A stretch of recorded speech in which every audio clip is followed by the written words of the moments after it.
political influence.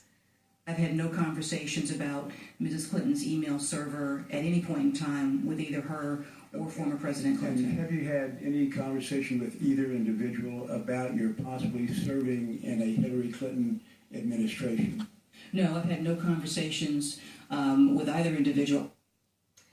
Though she confirmed the Phoenix meeting led her, for the first time in her career, to take the FBI's findings, no questions asked. You can't say, I'm the Attorney General and I decide, but yet I'm going to take their recommendations even before they make their recommendations. I wanted to make it clear that any conversation that I might have had with the former president would have no impact on the team or the review. I think your actions made it worse.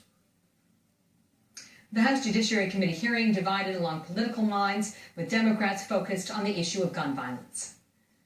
Not the gun violence epidemic, not the explosion of mass shootings, not the tense relationship between the police and communities of color. It's been about email. Today, apparently, Secretary Hillary Clinton's email takes precedence over gun violence.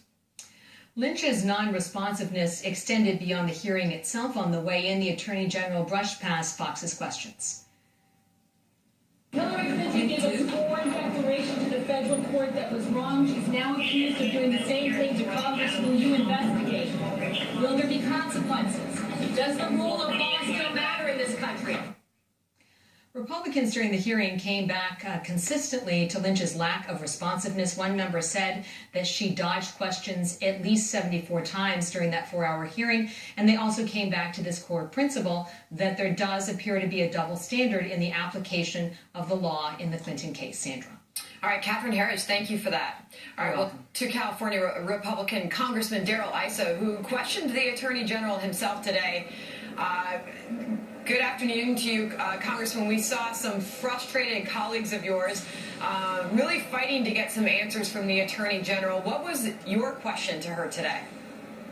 My question was, what do the 47,000 Marines of Camp Pendleton, the contractors for the Navy, many of our people dealing with classified information throughout San Diego, we're one of the great defense cities, what do they take from the fact that thousands of documents, hundreds of them, 100 or more marked classified or secret or top secret, were pushed back and forth? How do they interpret the ability to handle documents now? Are there new rules? That was one question. The other question was... By the way, Congressman, what was her answer to that? Well, you know, Senator, she had a very interesting answer. She says everything's fact-specific. Every case is different. Again, this is the only case this will ever look like this, where this kind of malice and forethought, planning to circumvent the law, leading to these documents being wrongfully sent over lots of unclassified networks, Hillary's to other people's and back. That will be a question of, will it ever happen again? And I hope not. I believe not. I think this was a political decision.